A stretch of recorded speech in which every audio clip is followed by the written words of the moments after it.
The other method of doing this, I'm going to show it to you, that you put on one of the already made square and then you just draw it around, and then you don't need to measure. That's a much faster way to do it.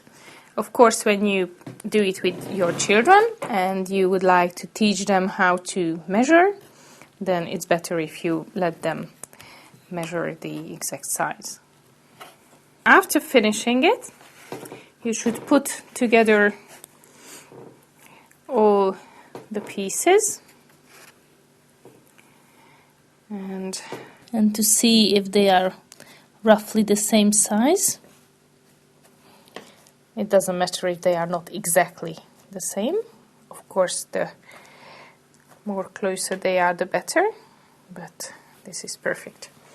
Okay, and now you get your tray and put it on the tray to bake.